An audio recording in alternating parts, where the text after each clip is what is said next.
되도록 하겠습니다. 네, 감사합니다. 우리 하나님의 말씀을 보도록 하겠습니다. 고린도후서 3장 12절에서 18절 말씀인데요. 다 같이 일어나셔서 한 절씩 읽고 교독하겠습니다. 고린도후서 3장 12절로 18절 말씀을 한 절씩 교독하겠습니다.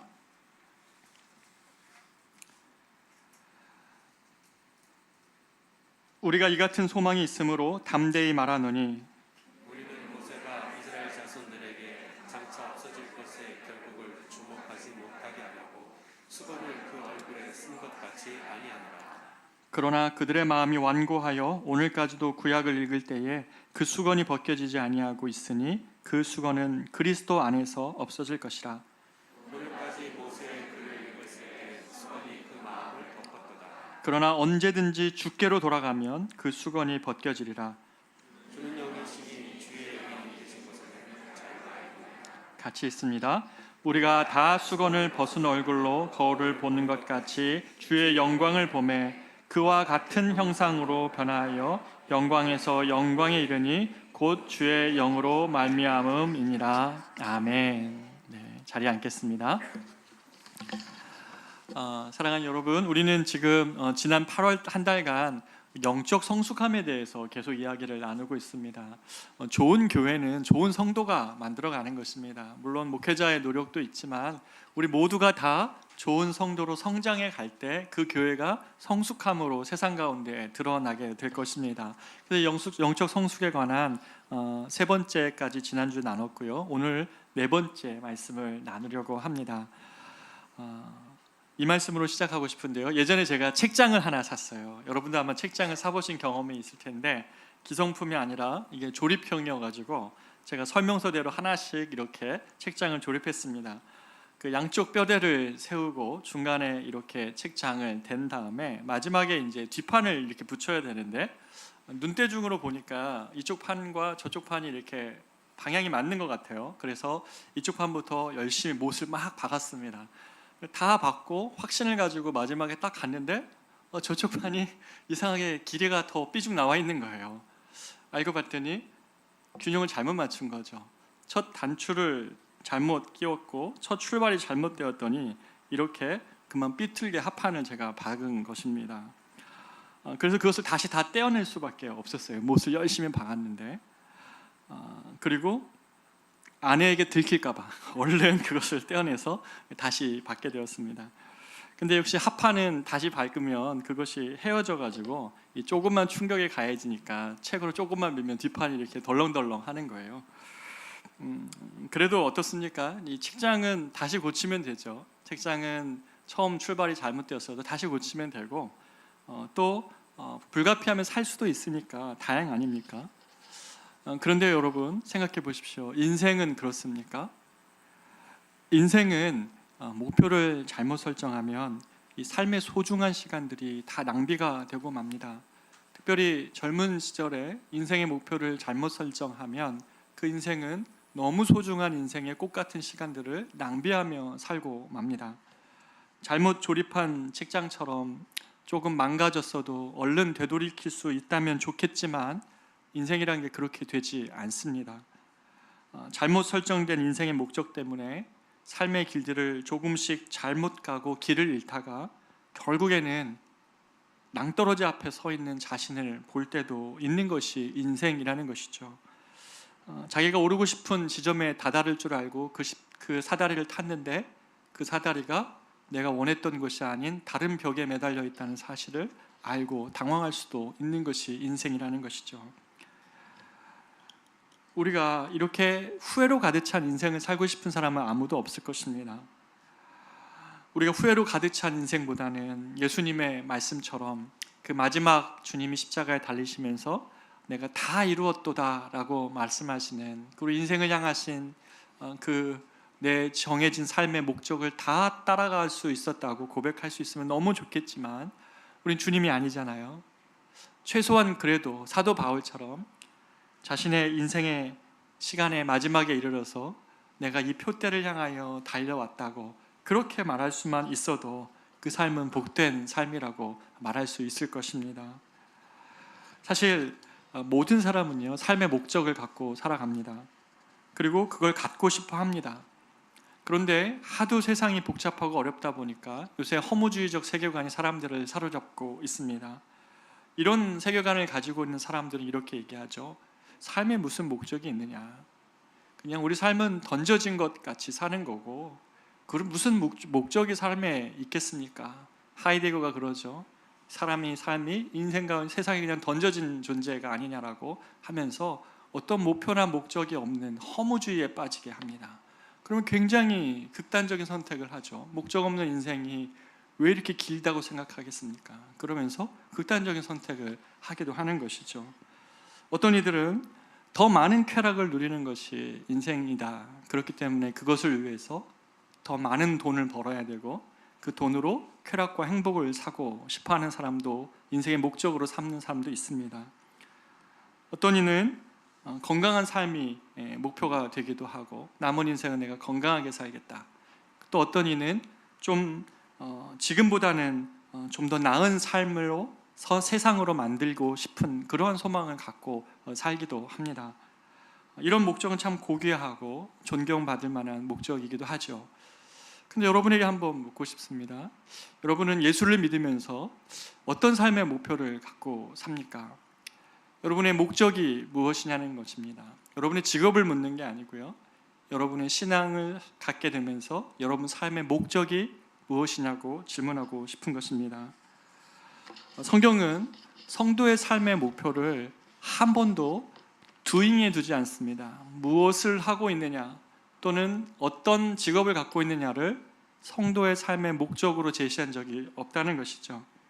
성경은 우리가 교사를 하든 아니면 회사를 다니든 의사를 하든 기술자가 되든 심지어 목사나 선교사가 되더라도 그것 자체가 궁극적인 목적은 아니라는 것이죠.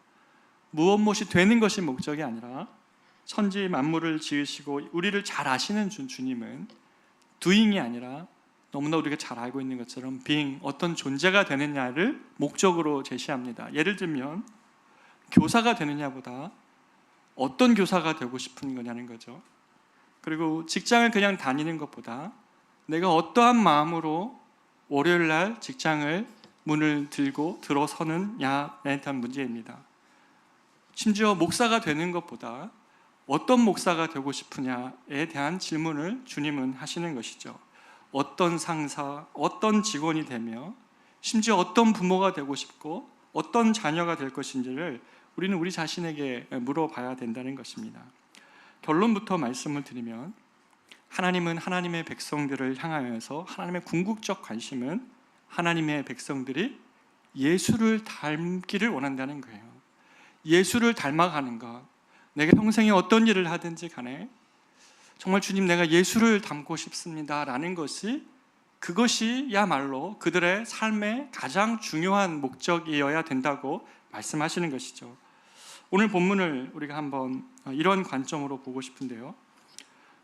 우리가 신앙생활을 오래 했는데 하나도 변하지 않는 경우가 있습니다. 오히려 내가 신앙생활을 오래 했다는 것이 부끄러울 만큼 변하지 않는 것을 자신을 볼 때가 있다는 것이죠. 6절 하반절에 보면 이런 말씀이 있습니다. 율법 조문은 죽이는 것이요 영은 살리는 것이다 라고 말하면서 돌에 새겨진 율법과 성령으로 마음에 새겨진 하나님의 법을 비교합니다. 이 신앙생활을 이렇게 하는 분이 있어요. 돌에 새겨진 율법을 계속 들여다보는 겁니다.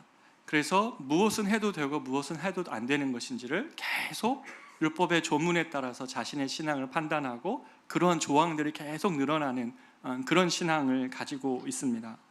물론 이렇게 율법의 역할 그대로 율법이 없으면 우리의 죄가 무엇인지 드러나지 않을 것이고 또 율법은 그래서 정죄하기도 하죠. 그래서 성경은 나름대로 율법도 영광스럽다. 그래서 오늘 본문에 오늘 말씀에 보면 율법이 가지고 있는 영광이 있고 또 그에 반해서 율법을 따라가는 신앙이 아니라 이번에는 그리스도를 따라가는 신앙이 있다라고 말을 합니다.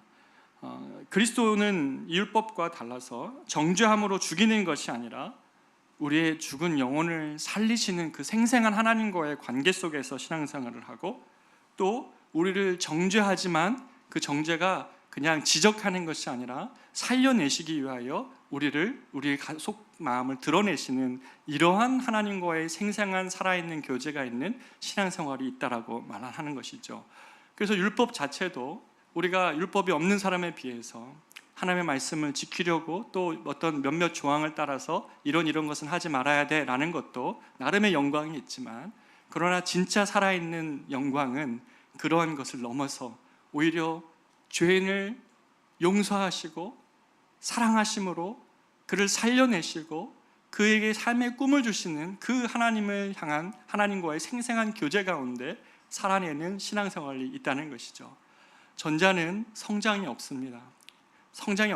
율법을 지키는 신앙에는 갈수록 짐이 무거울 거예요. 그러나 그리스도와의 교제 속에서 신앙생활하는 것은 신앙생활에 성장이 있다고 우리는 말합니다. 그래서 이렇게 이야기하죠.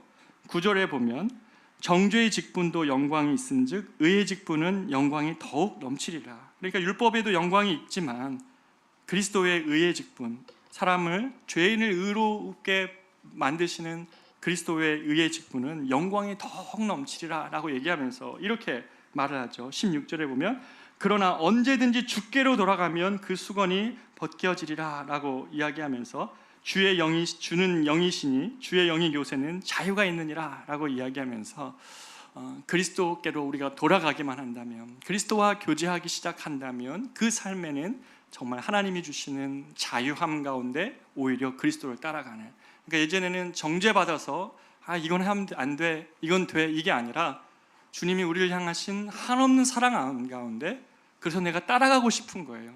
닮아가고 싶은 거고, 주님이 나를 그렇게 사랑하셨기 때문에 그의 말씀을 따라 살고 싶은 것, 이것이 바로 진짜 신앙생활이고 성장하는 신앙생활이라고 말을 하고 계시는 것이죠. 그래서 우리가 언제든지 죽은 법조문을 지키는 신앙에서 벗어나 뭐라고 이야기합니까? 언제든지 주님께로 돌아서면 그 수건이 벗겨지리라. 그러니까 율법을 통해, 그러니까 마치 성경을 읽을 때 계속 그런 조항만 보이는 것이 아니라 그 조항을 넘어서 그리스도의 사랑을 보게 될 때에 드디어 그 사람의 신앙이 변화를 경험한다는 것이죠.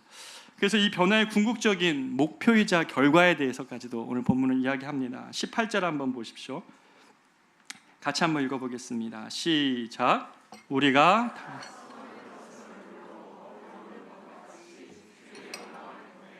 그와 같은 형상으로 변화하여 영광에서 영광에 이르니 곧 주의 영으로 말미암음이니라. 아멘. 사도 바울은 우리가 그리스도와 함께 이러한 교제와 이러한 주님을 따라가고 싶은 소망함으로 살아가는 이러한 생생한 신앙생활을 시작할 때 어떻게 된다고 얘기해요? 주의 영광 가운데 주님과 같은 형상으로 변화되어져 간다.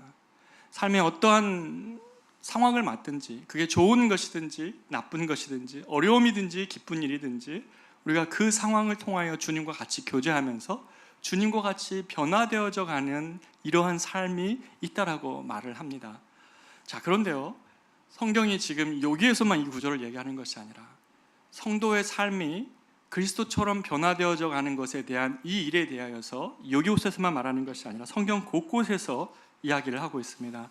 로마서 8장 29절을 한번 볼까요? 로마서 8장 29절을 같이 한번 읽겠습니다. 시작. 하나님이 미리 아신 자들을 또한 그 아들의 형상을 본받게 하기 위하여 미리 정하셨으니. 뭐라고 말씀하십니까? 하나님이 그 아들의 형상을 본받게 하기 위하여 미리 정하셨으니, 하나님의 백성들이, 하나님의 예수를 믿는 사람들이 그 아들의 형상을 본받게 하기 위하여 영원전부터 하나님은 그런 계획을 가지고 사람들을 세우시고 구원하신다는 것이죠. 생각해 보십시오. 창세기 3장 이전에 인간이 타락 전에는 하나님의 형상으로 지음 받았고 그 형상 안에서 하나님께서 베푸신 이 에덴의 모든 동산들을 지혜롭게 경영했고 책임 있게 경영했고, 사람과 사람 사이의 관계는 정말 온전히 연합되어서 공동체를 이루며 주님과의 교제하면서 삶을 살았습니다. 그러나 타락으로 인해서 하나님의 형상이 깨어졌어요. 완전히 깨어진 것은 아니지만 너무 많은 부분이 사람 안에 훼손이 되어져 있어요. 그래서 나타난 결과가 뭡니까? 이 세상 안에 악이 존재하고 있고 악의 구조가 존재하고 있고 심지어 세상을 잘못 경영하고 세상을 탐하기만 하는 인간으로 인해서 자연이 오히려 지금 엄청난 그런 재해로 인간에게 다시 다가오고 있지 않습니까? 하나님이 영원 전부터 계획하고 있는 것은 하나님의 형상을 이 깨어진 인간 안에서, 깨어진 사람의 형상 안에서 회복시키시고자 하시는 프로젝트를 주님은 영원 전부터 계획하고 계신다는 것이죠. 하나님의 형상을 회복한다는 것이 바로 예수를 닮는다는 의미를 갖고 있는 것입니다. 제가 몇 차례 한번 여러분에게 얘기를 드렸던 것처럼 그 서울역에 그 정말 깨어졌던 그 하나님의 형상을 갖고 있었던 그분이 그리스도 안에서 하나님의 사랑을 알고 그가 변화되어져 가며 하나님의 형상을 회복하여 가는 과정이 예수님이 그에게 하신 일이었고, 제가 예전에도 말씀드렸던 한 권사님이 나이트클럽에서 밤새도록 일을 하며 그것만이 인생의 전부인 줄 알고 낮에는 절대로 사람들 안 만나고 밤에서 그렇게 일하던 그 한 청년을 복음 안에서 새롭게 해서 그 형상을 회복시켜가는 과정, 다 이것이 하나님께서 사람을 형상을 회복시켜 주시는 과정이라는 것이죠. 하나님은 영원한 작정 가운데에 당신의 백성들이 잃어버린 그 하나님의 형상을, 저와 여러분 안에 깨어져 버린 하나님의 형상을, 그것 때문에 만들어내는 온갖 아픔과 온갖 힘듦과 온갖 곤란으로부터 우리를 형상을 회복시켜 주시기를 원하시는 것이 주님의 원래 계획이었다는 겁니다. 영원 전부터 그 계획을 가지셨다는 거예요. 뿐만 아니죠. 성도가 예수님을 닮는 것은 궁극적인 미래와도 관련이 되어져 있습니다. 요한일서 3장 2절을 한번 같이 읽어보겠습니다. 시작. 사랑하는 자들아, 우리가 지금은 하나님의 자녀라. 장래에 어떻게 될지는 아직 나타나지 아니었으나 그가 나타나시면 우리가 그와 같을 줄을 아는 것은 그의 참모습 그대로 볼 것이기 때문이니. 아멘. 뭐라고 말씀하고 계십니까? 이 예수를 닮아가는 것은 하나님의 원래의 계획이었고, 또 로마서 우리가 읽어봤던 고린도후서 3장의 말씀처럼 성령께서 우리를 지금 우리의 삶의 모든 과정을 통하여 그 예수를 닮은 모습으로 우리를 빚어내기를 원하셨는데, 이 완성은 이 땅에서 이루어지지 않는다는 거예요. 마지막 날에 주님 오실 때에 주님과 같이 될 것이다. 신학적으로 말하면 우리는 예수를 믿고 성화의 과정을 거치지만 그 완성은 주님 오실 때에 그와 같이 될 것이다 라고 말을 하고 계시는 것이죠. 한번 보십시오. 영원한 작정 가운데 지금 성령의 도우심으로 미래에 완성되고자 하는 주님의 이 계획은 무엇입니까? 하나님의 백성들이 하나님의 형상을 회복하여서 정말 그 잃어버린 그 하나님의 형상을 회복함으로 깨어진 내면과 고통하는 그 인생을 바뀌어서서 하나님의 자녀의 그 모든 약속된 축복을 누릴 수 있게 하시는 것이 하나님의 계획이시라는 것이죠. 하나님의 이 계획은 바로 하나님의 영원 작정에서부터 일어났던 이 계획이야말로 주님이 그렇게 원하시는 것인데, 그렇다면 성도인 우리는 어떻습니까? 여러분도 그걸 원하세요? 하나님은 우리가 고통스럽고 아픈 일을 통해서도 거기서도 그리스도의 인내를 본받아 예수를 닮아가는 그 인내를 배워가기를 원하시는, 좋은 것을 누릴 때는 다 빚어낼 수 없는 그리스도를 닮은 모습을 우리 인생 가운데 하나님 빚기를 원하셔서 우리의 모든 인생의 재료를 통해 예수를 닮게 하시고자 하시는 계획이 있는데, 성도인 우리는 어떻습니까? 혹시 우리가 이 목적과 이 소원이 없어져 버린 것은 아닙니까? 우리가 어떤 일을 하든 또는 어떤 상황에 처하든 우리가 이 질문을 잃어버린 것 아닙니까? 주님이라면 어떻게 하시겠습니까? 주님이라면 어떻게 하시겠습니까? 이 질문을 우리가 혹시 잃어버린 것은 아닙니까? 오늘날 성도들의 삶의 위기와 그리고 교회의 위기는 바로 이 예수를 닮고자 하는 목표가 희미해졌기 때문에 나오는 위기입니다. 성도들이 그리스도를 닮아가고자 하는 마음의 소원이 없이 세상을 살아가기 때문에 너무나 우리가 나약함이나 어떠한 냉랭함 가운데 있는 것이죠. 끊임없이 누구와 비교하고, 사실은 우리가 그리스도를 닮고자 한다면 옆 사람과 비교할 일이 없어요. 우리는 그리스도를 닮아가고자 하는 삶의 목적을 가지고 내 안에 그리스도의 형상이 나타나지 않고 있는 것, 신앙생활을 그렇게 하고 그렇게 오래 교회를 다니고 있는데도 불구하고 내가 예수를 닮은 모습이 나타나지 않고 있는 자기 자신에 대한 안타까움이지, 옆 사람을 정죄할 필요도 없고 옆 사람을 나무랄 필요도 없는 것이죠. 그리스도의 형상이 내 안에 나타나기까지 주님은 너무 노력하시는데 나는 정작 소원하지 않고 있는 것이라는 것이죠. 예전에 제가 사랑의 교회에서 사역할 때 오카네 목사님께서 이런 말씀을 교육자 모임에서 하셨습니다. 표준을 낮게 잡지 말라. 표준이 낮아지면 망한다. 성도의 삶에서 그리스도를 따라가고 그리스도의 제자가 되고 그리스도를 닮아가는 것을 우리가 마음에 두지 않는 이상 우리는 다 나약한 성도가 될 수밖에 없고 그런 나약한 목사가 될 수밖에 없으니 표준을 낮게 잡지 말고 예수 그리스도처럼 작은 예수로 살라는 그 말을 정말 강력하게 도전하셨던 것 같아요. 목사님들이 예수님을 안 믿어서 그랬겠습니까? 예수를 닮은 모습으로 살려고 하는 그들의 애씀과 목표가 사라져가고 있으니 그것을 호되게 질책하시는 말씀이었던 것으로 기억을 합니다. 생각해 보십시오.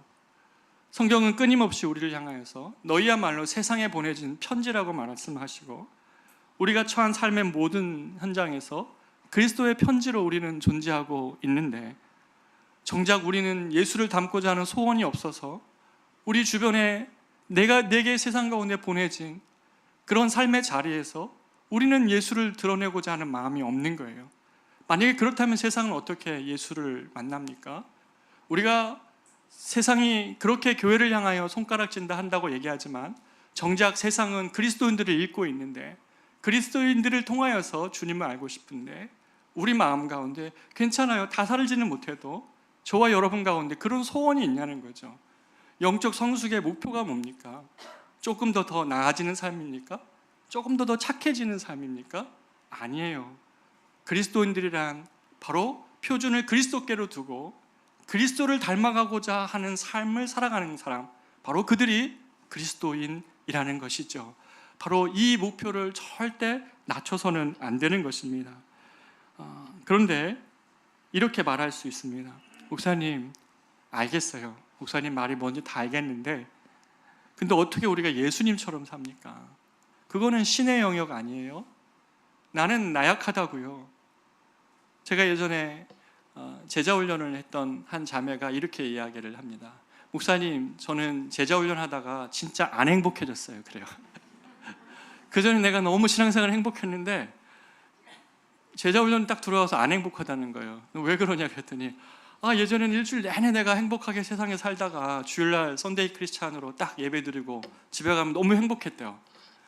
근데 갑자기 제자훈련하라 그러니까 막 작은 예수가 되라 그러고 예수를 닮아가라 그러니까 너무 부담스럽다는 거예요.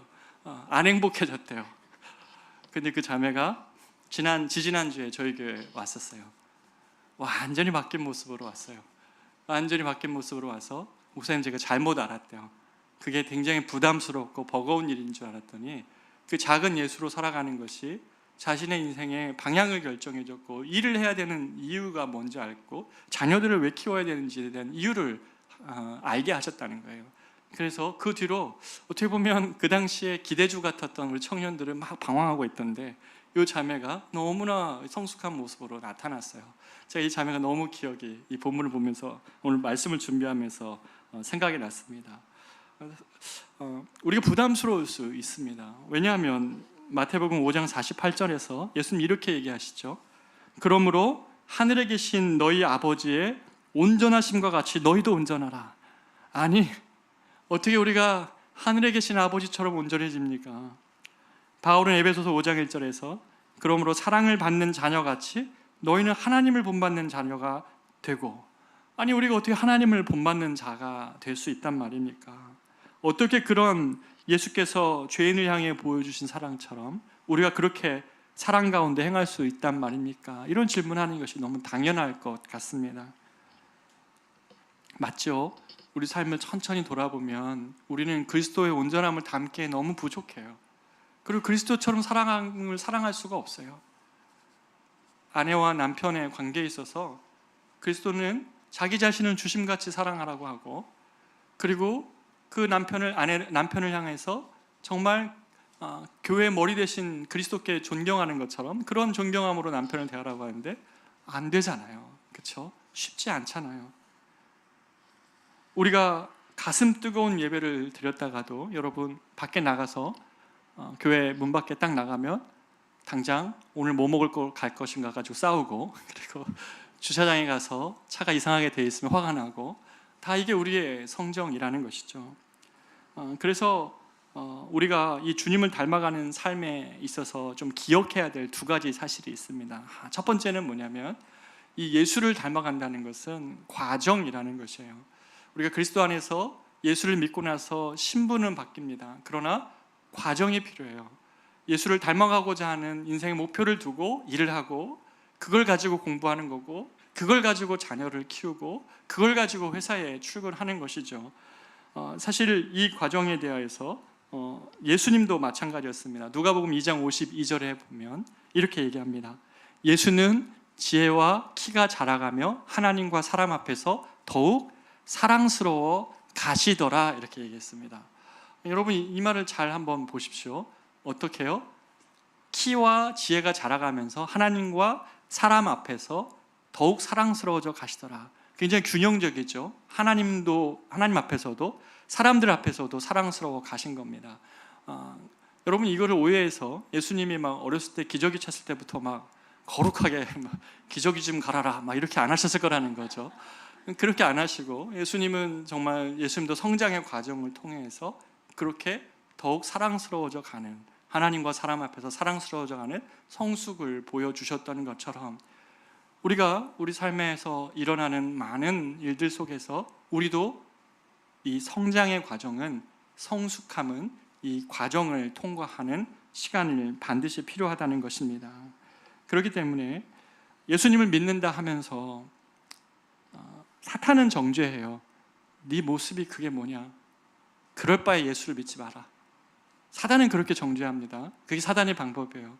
근데 똑같은 우리 안에 연약함이 드러날 때 주님의 방법은 뭐냐면, 그러니 몰랐니? 나는 너를 알고 너를 위하여 나의 사랑하는 아들을 주었단다.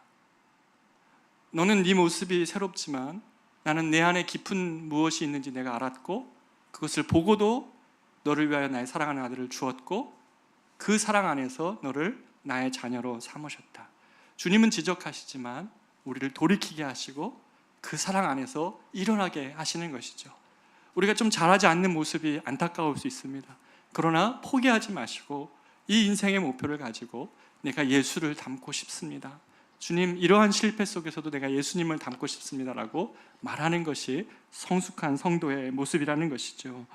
또 하나는 예수를 닮음이 이 사람의 노력이 분명히 필요합니다. 주님을 닮아가고자 하는 삶의 노력이 우리 안에 다 필요한 것 사실이나, 그러나 궁극적인 자양분, 이 닮음은 사랑에서 흘러나옵니다.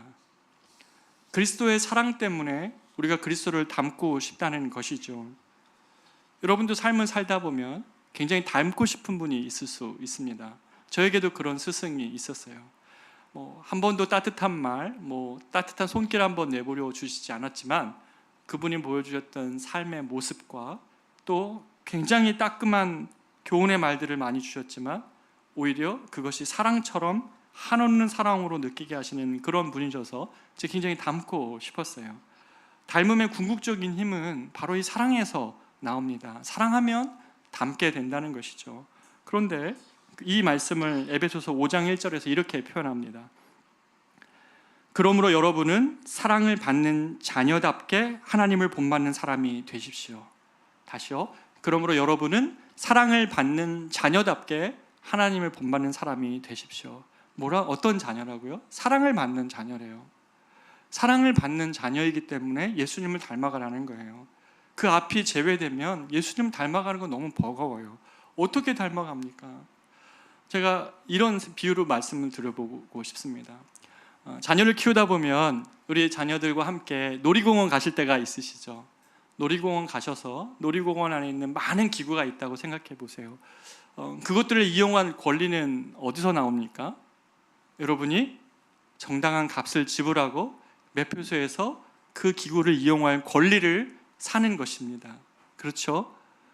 다 살 수도 있고 부분적으로만 살 수도 있는데 빨리 가고자 하면 어떻게 해야 됩니까? 돈을 더 줘야 돼요. 그렇죠? 그 패스트 트랙이라고 해서 돈을 더 줘야 더 빨리 갈 수 있는 그 권한을 삽니다. 권한을 살 때 그것을 이용하고 누릴 수 있는 자격이 주어지는 겁니다. 이 권한을 사지 않으면 자격은 없어요. 누림은 없습니다. 그런데 여러분 한번 생각해 보십시오. 여러분은 왜 예수님한테 하나님께 기도하면서 어떠한 자격을 샀기에 왜 주님이 나를 돌보지 않느냐고, 왜 주님이 나를 돌보지 않느냐고 말을 합니까? 무슨 자격이 여러분에게 있었습니까?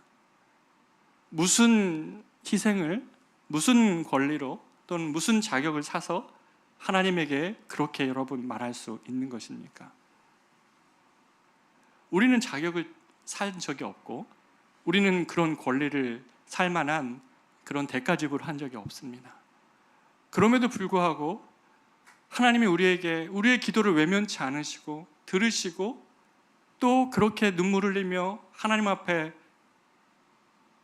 매달리고 엎드려 있는 사람에게 찾아가셔서 그 삶을 위로하시며 자녀로 일으키시고 인도하시는 이유는 단 한 가지죠.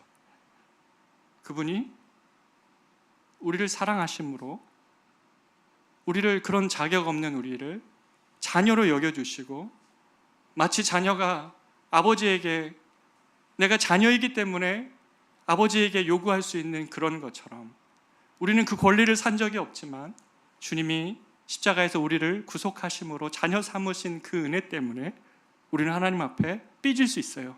맞아요. 삐질 수 있어요. 왜요? 자녀의 특권입니다. 그리고 주님을 향해서 원망도 할 수 있어요. 맞아요. 그것도 자녀의 특권이에요. 그러나 그 모든 것을 들으시며 그 모든 것에서 주님이 응답하심으로 우리를 자녀로 대하시는 것은 바로 우리에게서 난 권리는 아니었어요. 우리가 자격을 취약한 것은 아니었어요.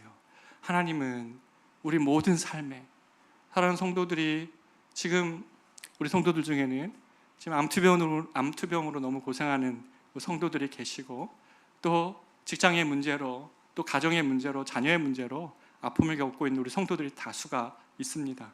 그러나 여러분, 우리 모두가 다 기억할 것은 하나님이 우리가 자격으로 따지면 하나님의 자녀가 되기에 아무것도 내세울 수 없는 우리였지만 하나님이 우리를 사랑하시기 때문에 자녀로 삼으셨고, 그래서 여러분의 원망 속에서도 가슴 아프게 그 원망을 들으시며 하나님의 때를 기다리고 계시고 하나님의 일하실 때와 그 방법을 주님이 찾고 계신다는 사실을 잊지 않으시기를 부탁을 드리겠습니다. 그런데 예수를 닮는 이것을 쉽게 오해하는 경향이 있습니다. 예수를 닮으라고 이야기를 하니까 어떤 종교적인 또는 영적 차원의 성장을 생각하고 신앙생활을 자꾸만 이 교회 안으로 축소하는 경향이 있습니다. 예수를 닮은 모습으로 우리가 살아내야 될 장소가 어디입니까? 여러분이 정말 작은 예수로 살아가고자 하나님 앞에 그렇게 기도해야 될 장소가 어디입니까? 그리고 그 사람은 누구입니까? 바로 그것은 여러분과 제일 가까운 사람에게서부터입니다. 여러분 제일 많은 시간을 보내고 제일 가까이 있는 사람에게 있어서 하나님, 내가 작은 예수로 살게 해 주십시오. 지금 예수를 닮은 모습과 마음으로 대하게 하여 주십시오. 라는 바로 이 고백이 하나님이 우리에게 작은 예수가 되라는 의미입니다. 여러분에게 공예배를 다 참석하는 것이 작은 예수가 되는 것이 아니라 하나님이 우리의 삶의 자리에서 가장 많은 시간으로 대하고 또 가장 많은 시간을 보내고 있는 여러분의 삶의 장소, 여러분의 직장의 자리, 바로 그 가정, 바로 그곳에서 하나님의 닮은, 예수 그리스도를 닮은 모습으로 작은 예수로 살라는 것입니다. 그래서 제자훈련의 3권을 보면, 제자훈련 제일 마지막 권에 보면 제목이 그렇습니다. 작은 예수가 되라라는 거예요. 성도가 이 목표가 없어졌기 때문에 세상이 교회를 향하여 손가락질합니다. 세상을 향하여서 하나님은 우리를 보내셨는데 바로 이 작은 예수로 살려고 하는 모습이 사라져 버렸다는 것이죠. 요한복음 17장에서 주님은 이렇게 이야기를 하십니다. 우리 같이 한번 읽어보겠습니다. 요한복음 17장입니다. 시작. 내가 비옵는 것은 저희를 세상에서 데려가시기를 위함이 아니요 악에 빠지지 않게 보존하시기를 위함이니이다. 내가 세상에 속하지 아니함 같이 저희도 세상에 속하지 아니하였사옵나이다. 그들을 진리로 거룩하게 하옵소서. 아버지의 말씀은 진리니이다. 아버지께서 나를 세상에 보내신 것 같이 나도 그들을 세상에 보내었고. 주님은 아세요. 우리가 가장 많은 시간을 보내는 바로 그 사람과의 관계 속에서, 그리고 우리를 세상으로 보내실 때에 이것이 굉장히 위험한 것이라는 거 아세요. 주님 뭐라고 얘기합니까? 내가 기도하는 건, 주님이 십자가에 달리시기 전에 제자들을 위한 기도가 이 요한복음 17장인데 저들이 이 세상에서 저들을 데려가는 것이 목적이 아니라 저들을 세상 가운데 둘 때 저들이 악에 빠질 위험이 있습니다. 세상의 어두움에 똑같이 빠져갈 위험이 있습니다. 하나님 주님 압니다. 그렇다고 해서 주님 저들을 제가 간구하는 것은 세상으로부터 빼서 따로 두고자 함이 아니요, 오히려 진리로 저희들을 거룩하게 하셔서 그리스도의 말씀으로 저희들을 거룩하게 하셔서 주님 저들이 세상으로 가게 하옵소서. 주님이 나를 세상에 보내신 것처럼 진리의 말씀으로 저들을 거룩하게 하셔서 세상으로 저들을 보내어 주옵소서라는 것이 주님의 마지막 기도셨어요. 사랑하는 여러분, 우리가 예수의 작은 예수로 산다는 것은 가장 가까운 곳에 있는 사람, 특별히 여러분이 결혼을 할 때 서로 미성숙한 사람이 만나서 그리스도 안에서 산다고 하지만 다투기도 하고 의견 때문에 싸우기도 하고 많은 어려움을 겪지만, 그러나 그 과정 속에서 그리스도의 주되심을 믿고 함께 서로를 용서하고 서로를 용납하면서 그리스도를 닮아가는 과정이 바로 가정의 중요한 목표이고 주님이 기대하시는 바입니다.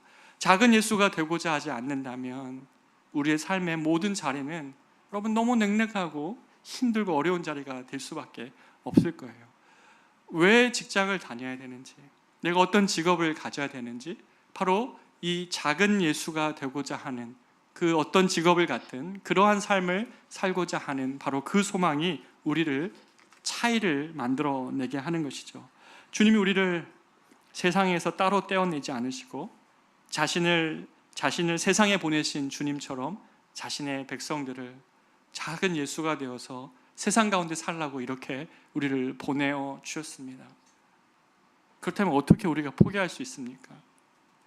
어떻게 직장에 갈 때 주님 나를 보내셨는데 나를 통하여 그걸 기대하시는데 내가 소원하지 않으니까 여전히 그곳은 어두운 것 아닙니까?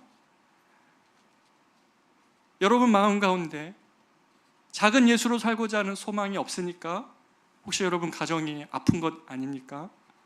주님 이럴 때는 어떻게 해야 됩니까? 주님이라면 어떻게 하셨겠습니까? 라는 질문을 던지고 있지 않기 때문에 우리가 길을 잃어버렸던 것 아닙니까? 누구와 끊임없이 비교하고 정죄하는 것이 아니라 내가 예수를 닮고자 하는 목적을 가지고 있을 때에 우리는 한없는 주님과의 교제 속에서 우리의 신앙의 목표를 가지고 달려갈 수 있는 것이죠. 세상에 우리를 보내시되 주님의 방법은 홀로 보내시지 않습니다.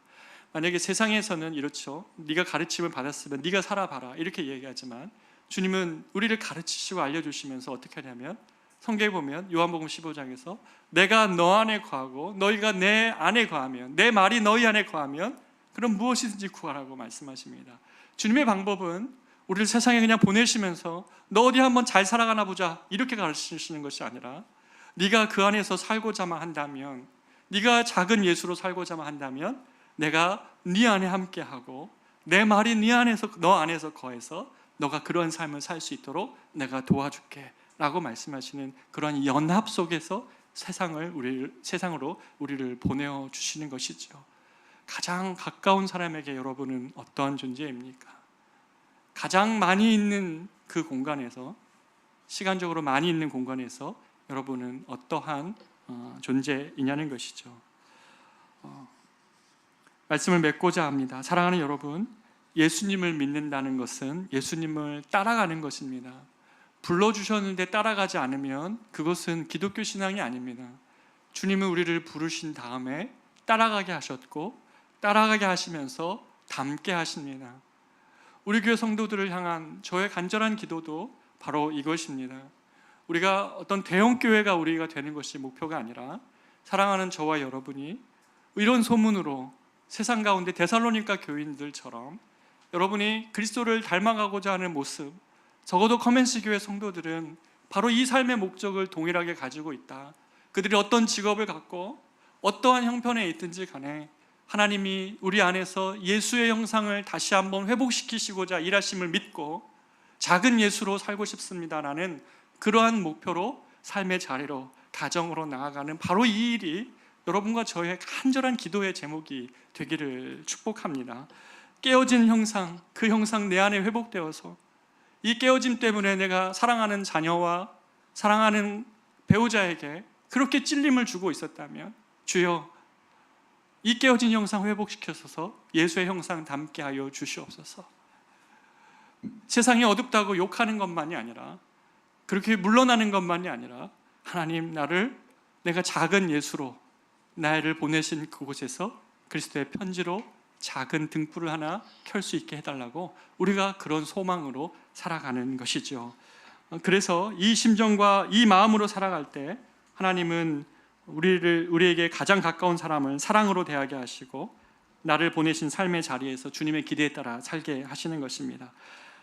이 작은 예수로 살아가려는 성도들이 있는 한 저는 이 비유를 참 좋아합니다. 가루서마를 부풀게 하는 누룩. 비록 그 한 사람이 존재하는 것이 그 가루서말 안에는 그 작은 누룩이 무슨 대수입니까? 보이지도 않을 거예요. 그 누룩을 감싸고 있는 가루 때문에 그 누룩은 보이지 않을 거예요. 그러나 성경 뭐라고 합니까? 그 누룩은 그 가루서말을 부풀게 하는 능력이 있다는 거예요. 사랑하는 저와 여러분이 소원한다면, 작은 예수로 소원하고 살아간다면 그 가루서말을 부풀게 하는 능력이 하나님으로부터 우리에게 임할 것이라는 것이에요. 우리 교회가, 그리고 사랑하는 여러분의 성도의 삶의 가정과 삶의 일터가 여러분이 작은 예수로 살고자 하는 이 소망 결심하고 작정한다면 하나님께서 여러분 가운데 그 능력으로 함께 하실 것입니다. 우리가 그렇게 정말 작은 예수로 살아가는 것이 내 삶의 목표가 되어서 그렇게 이 땅을 살아가는 저와 여러분 되시기를 축복합니다. 우리 한번 이 찬양 불러보고 싶습니다. 내 모든 소원 기도의 제목, 예수님 닮기 원합니다. 그동안 너무나 많은 사람들을 또 지나왔던 교회에서 이곳까지 여러분 올 때 교회에 대한 실망과 아픔, 성도들 간의 관계 속에서 보여줬던 참 안타까운 모습들, 그런 실망들 때문에 많이 상처도 입었고 또 그렇게 고통하면서 신앙생활을 해왔던 분도 많이 있습니다. 또 어떤 분은 예수를 믿는다 하였는데 하나님과 아무런 감격도 없고 목표도 없고 도대체 왜 이 땅 가운데 이러한 삶을 살아가야 되는지 이유도 발견하고 못하고 있는 분도 있을 수 있습니다. 그러나 여러분, 언제 한번 이 소원으로 주님께 나아가 봤습니까? 주님, 부족한 나를 자녀 삼으시고 내 입을 통하여서 하나님 내가 예수를 닮고 싶습니다 라는 이러한 간절한 기도 제목이 여러분 안에 회복되어질 때에 여러분의 삶이 변할 것입니다. 여러분이 왜 공부를 해야 되고 왜 일을 해야 되며 왜 자녀를 키워야 되고 왜 수고로움을 감당해야 되는지에 대한 이유와 목적이 바로 여기서 나온다는 것이죠. 우리 모든 성도들이, 우리 커맨스에 속한 모든 성도들은 한 목소리가 되었으면 좋겠어요. 누구를 비교하고 정죄하고 탓하는 것이 아니라 그동안 아팠던 교회 현실 앞에서 여러분이 해왔던 모습이 아니라 하나님, 내가 예수 닮아야 됩니다. 내가 예수 닮지 못했던 것이 우리 가정을 아프게 했고 나와 함께하고 있는 사람들이 그리스도께로 오는 것을 내가 막고 있었고 내 자녀들 속에서 아빠의 모습에서 예수의 향기가 나지 않았기 때문에 주님을 멀리했던 것 아닙니까?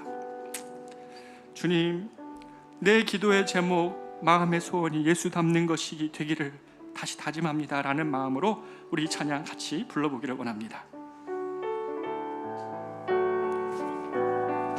내 모든 소원, 내 모든 소원 기도의 제 예수님 닮기 원함이라 원함이라. 예수님 형상 나 입기 위해 세상의 보화 아끼지 않네.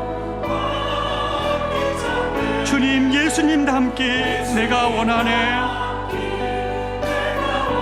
날 구원하신 예수님을 내 마음속에 지금 곧 오사 지금 곧 주님의 형상 인치소서. 무한한 사랑 풍성한 긍휼 풍성한 긍휼 슬픈 자 위로하시는 주 길 잃은 죄인 부르는 예수 그 형상 닮게 하옵소서. 다 같이 고백합니다. 예수님 닮기 내가 원하네. 내가 원하 날 구원하신 예수님을 내 마음속에 지금 곧 오사 지금 곧 주님의 형상 인치소서. 겸손한 예수 거룩한 주님 원수의 멸시 참으시사 우리를 위해 고난을 받으신 고난을 구주를 닮게 하옵소서. 다 같이 고백합니다. 예수님 닮기 내가 원하네. 내가 원하 날 구원하신 예수님을 내 마음속에 지금 곧 오사 지금 곧 주님의 형상 인치소서. 사랑하는 여러분, 큰 소리는 아니어도 되는데 이 시간에 여러분에게 우리 신앙 가운데 잃어버렸던 이 소원, 이거 다시 되찾기를 소망합니다. 이 목표가 없어졌기 때문에 우리의 신앙이 나약해져 버렸고, 목사인 저도 목회직을 감당하는 것이 아니라 예수님을 닮는 것이 목표가 되어야 됨을 저 역시 이 말씀 앞에서 고백합니다. 사랑하는 여러분, 하나님의 형상이 깨어져 있어서 여러분 고통하고 있는 이유도 한없는 그 아픔과 연약함에 노정되어져 있는 여러분의 모습 안에서 하나님 예수를 닮은 모습으로 주님의 사랑 안에서 내가 변화되어지고 자라가게 하여 주시옵소서. 하나님, 신앙생활을 오래 했던 것이 나의 자랑이 아니라 예수를 닮은 모습이 나의 자랑이 되게 하여 주십시오. 그렇게 사랑하고 가장 가까운 사람에게 예수님 닮게 하소서. 그렇게 많은 시간을 보내는 그곳에서 예수님 닮은 자로 살아가게 하여 주시옵소서. 우리가 이 소원을 가지고 주님께 한번 나아가 기도하기를 원합니다. 기도합니다. 존귀하신 하나님 아버지, 사랑하는 주께서 하나님 오늘 이 말씀으로 우리 커맨시 모든 성도들을 하나님 세우십니다.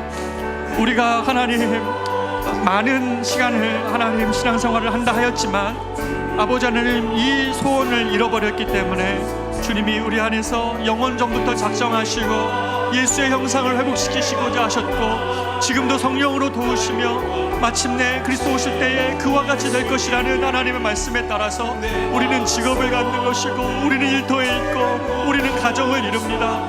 오 하나님 아버지, 이 소원이 없는 아버지 하나님 그렇게 나약한 신앙으로 살아가지 않도록 주님 도와주시옵소서. 하나님 그런 예수님 닮은 모습으로 살게 하여 주시옵소서.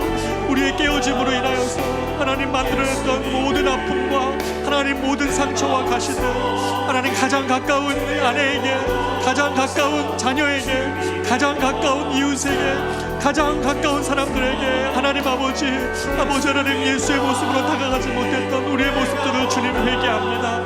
오 하나님 아버지, 예수의 형상으로 닮게 하시고 예수를 닮게 하여 주시옵소서. 목사의 직을 감당하는 것이 아니라 예수를 닮게 하여 주시옵고, 우리 성도들이 하나님 삶의 자리를 나아갈 때에 바로 이 삶을 예수님 닮은 모습으로 가게 하여 주시옵소서. 우리 안에 예수의 형상을 부어주시고 그 예수를 닮은 모습으로 살아갈 때에 이 세상이 그리스도를 보게 하여 주시옵고, 세상에 보내진 그리스도의 편지로 살아갈 수 있는 용기한 마음 허락하여 주시옵소서. 그래서 하나님 정말 이 모양 저 모양으로 세상 가운데 지쳐졌던 하는 그 마음이 하나님 안에서 회복을 경험할 수 있도록 주님 인도하여 주시옵소서. 예수님 닮기, 예수님 닮기 내가 원하네. 날 구원하신 예수님을 내 마음속에 지금 고도사 주님의 형상 만드소서. 주의 임재, 주의 임재 앞에 주 여기 계시네. 주 여기 계시네. 와서 모두 굽혀 경배해. 와서 모두 굽혀 경배해. 신령과 진리로 우리 다 같이 일어나 고백합니다. 순결하신 주님, 순결하신 주님, 거룩한 존전에 거룩한 존전에 주의 임재 앞에 잠잠해. 주의 임재 앞에 잠잠해. 주 여기 계시네. 주의 능력 앞에 잠잠해. 주의 능력 앞에 잠잠해. 주 역사하시네. 죄사하고 치유하시는, 죄사하고 치유하 놀라운 주의 은혜,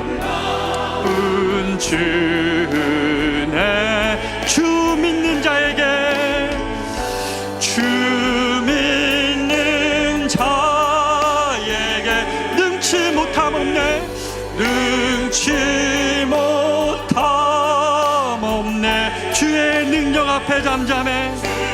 예, 능력 앞에 잠잠해. 주 역사하시네.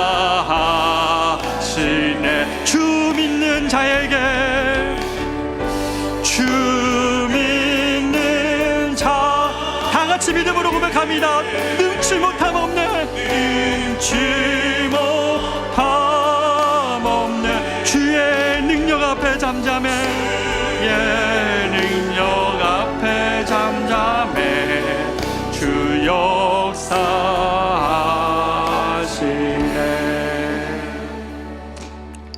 사랑하는 주님, 우리 성도들과 같이 이 말씀을 나누며 또 이 말씀으로 저들이 살아내기를 소망합니다.